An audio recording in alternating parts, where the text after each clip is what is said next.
Hello and welcome everyone, I am Madals and I'm here today casting some hype up videos for the ESET UK Masters Grand Finals.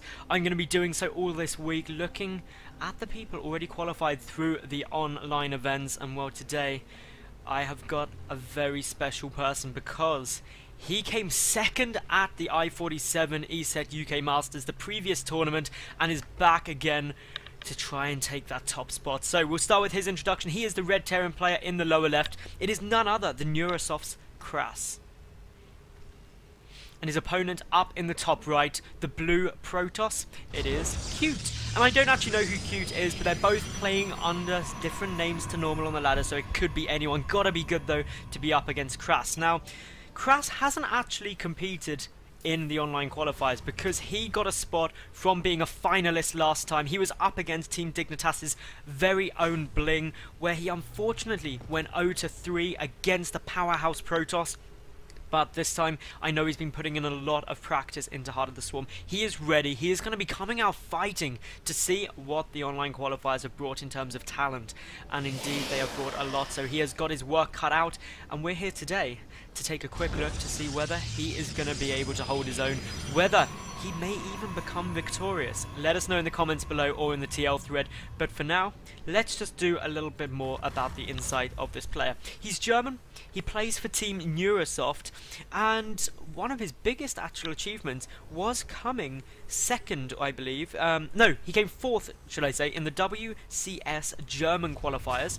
And one of the most notable people he took out was Hero Marine, another one of the finalists for the UK Masters, and therefore he is definitely on par with some of the really impressive people we've seen through the online events. And well, we'll just wait to see what he's going to throw out in this event. But KrasS, he's a cool guy. He wore his scarf pretty much all of I-47. Definitely was not a fan of the cold English weather, but that does not matter because he gave us some great action, and I'm sure he's going to give us a great game today.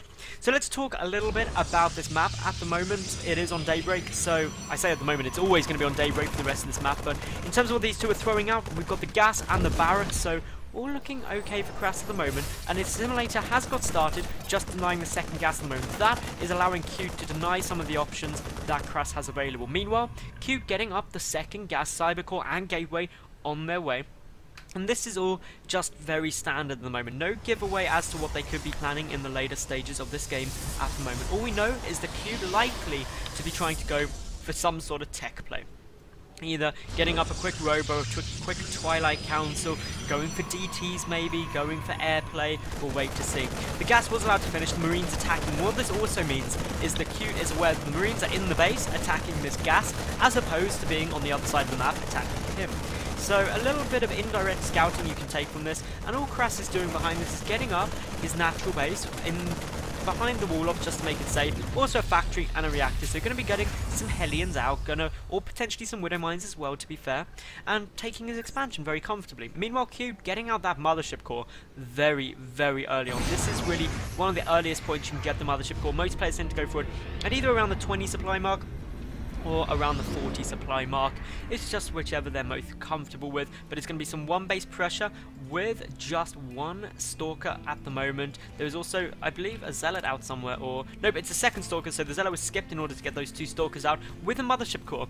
Two Stalkers can actually do quite a bit because the core grants vision of the high ground, allowing the Stalkers to shoot up, start chipping away at things like supply depots, at things like Marines, and can get a little bit of damage done. So to be honest, Cute, he's looking to be applying a bit of pain.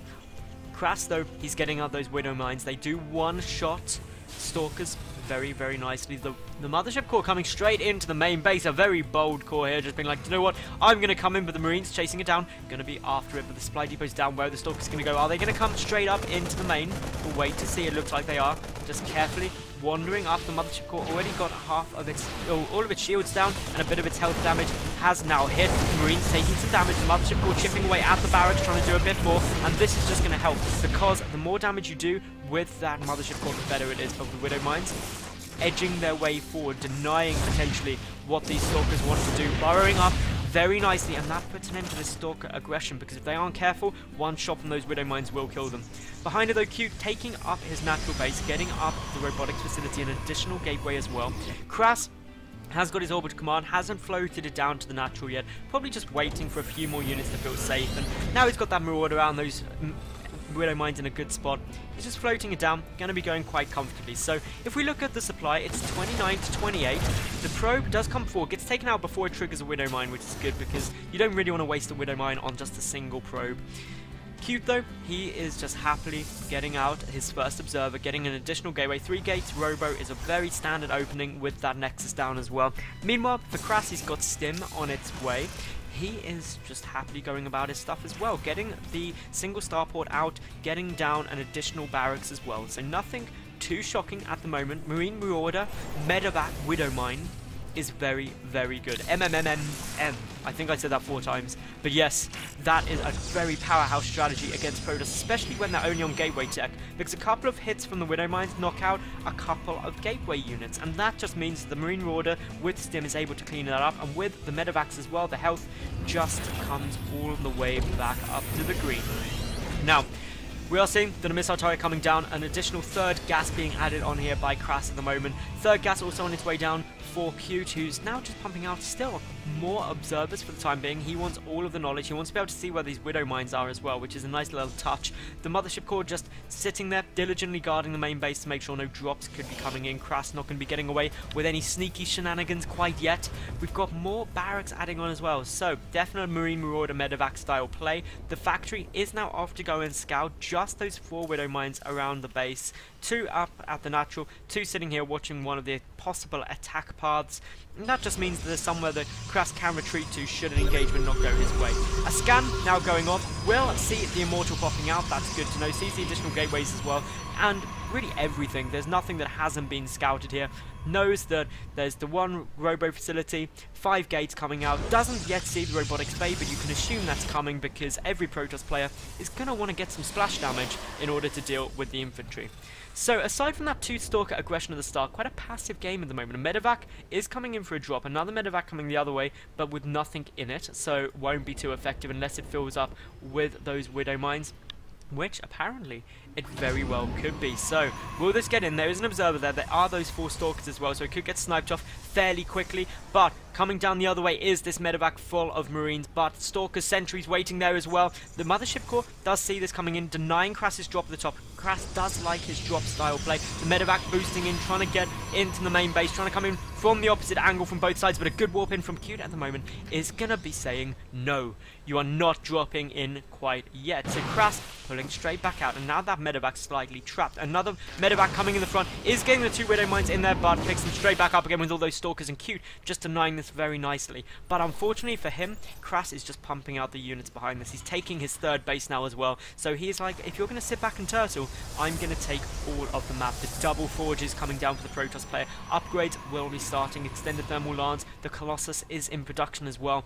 So between all of this, with the fact the armory is coming down as well, and the fact the +1 infantry weapons is already done, KrasS does currently have the upgrade advantage, but it may not be for that long a period of time. We do see 2 Medevacs coming in straight towards the middle line, quite a few Marines, quite a few Marauders, instantly photon overcharging the Nexus to deal a little more damage. The Stalker's taking a lot of damage, trying to pick it off. Mothership Core does go down very quickly, and suddenly loading back up. Both Medevacs get away safely, only a couple of units went down. More losses there for Cute compared to KrasS. Meanwhile, he's also trying to drop in to the natural, but units are there ready to defend. Observers getting a nice little look around what's happening. For the moment, Cute doesn't know about this 3rd base, but I'm sure with the fact that he's got 4 observers out, he should spot it fairly shortly.